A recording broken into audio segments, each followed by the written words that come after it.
Russia's largest economic forum, shunned by the West after the invasion of Ukraine, had a last-minute high-profile guest Friday, United Arab Emirates President Mohammed bin Zayed.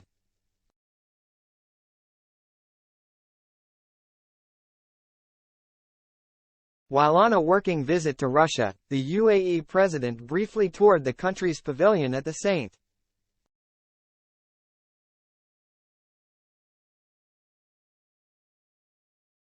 Petersburg International Economic Forum, SPIEF, until Friday morning. Most foreign officials listed to attend were largely at the ministerial level, representing countries that have played a neutral role in Russia's war on Ukraine.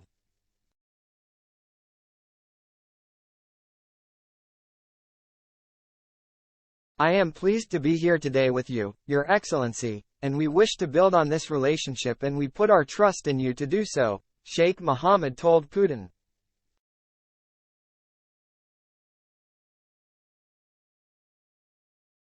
Held in the city of Putin's birth and upbringing, the SPIEF was once one of Russia's main international summits.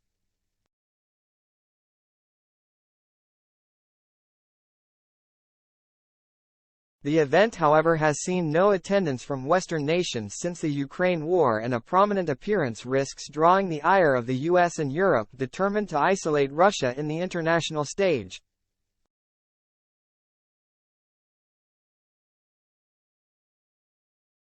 For the UAE, this is a calculated risk it is willing to take, part of the Gulf nations' policy of de-escalation and dialogue in an increasingly polarized world, a top UAE official told CNN in exclusive comments on Thursday.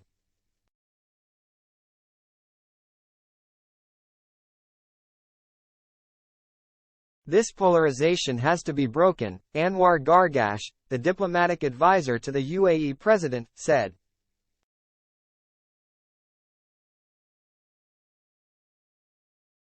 Sheikh Mohammed meets a lot of Western leaders. It is also important for him to hear from President Putin to be able also to support the international community's collective effort, in order to go beyond the current polarization, Gargash said.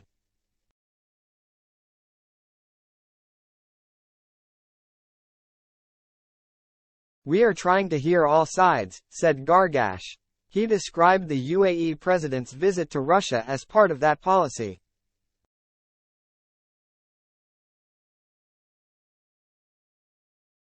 A positive calculated risk, to ensure that channels remain open with Putin. In their televised meeting, Putin thanked Sheikh Mohammed for his efforts to resolve humanitarian issues in the course of events in Ukraine related to the exchange of detainees.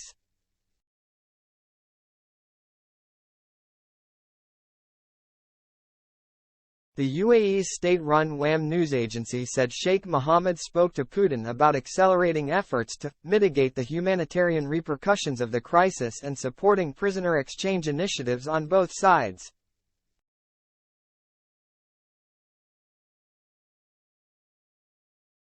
Gargash said that rather than take a conventional view of staying away from a crisis that's engulfing everybody, we do really have to think of a positive difference.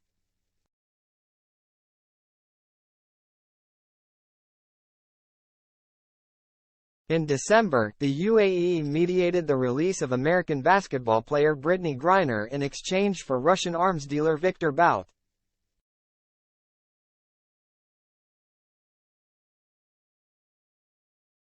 A senior UAE official told CNN in December that Sheikh Mohammed's meeting with Putin in October last year was part of the reason Griner was released.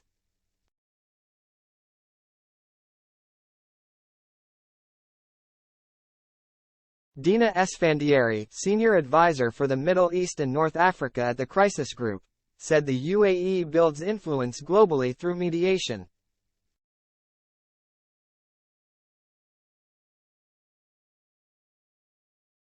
Given it maintained ties with Russia and also speaks with the US, it is well placed to do this, she told CNN.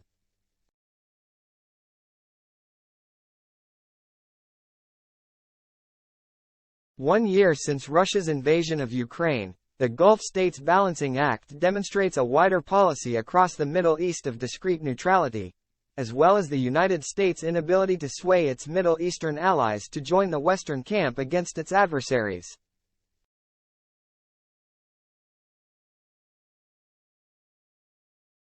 The UAE hosts 5,000 U.S. troops in Al Dhafra Air Base outside its capital Abu Dhabi.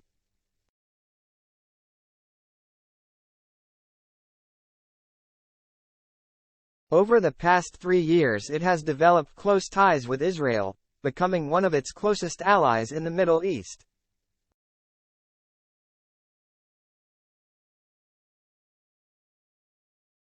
Meanwhile, its bilateral trade with Russia increased by 68% to $9 billion in 2022, mostly Russian exports to the UAE.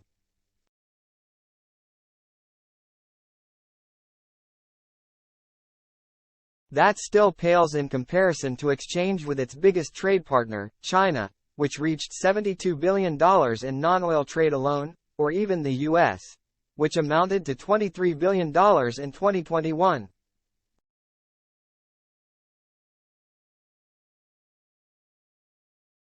The UAE also continues an open line of communication with Iran, is expanding business ties with China and has mended strained relations with Turkey.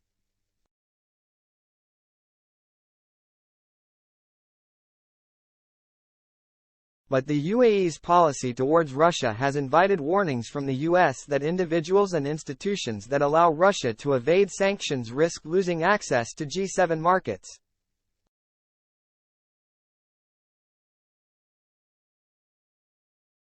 The UAE is this year's guest of honor country at SPIEF, represented at the 4-day event by the ruler of one of the 7 emirates that make up the Arab Federation along with the UAE's Minister for Economy Abdullah bin Tuq al-Mahri.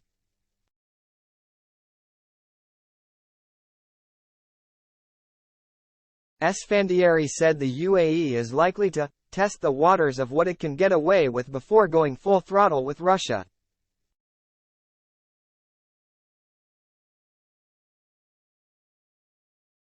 Quote,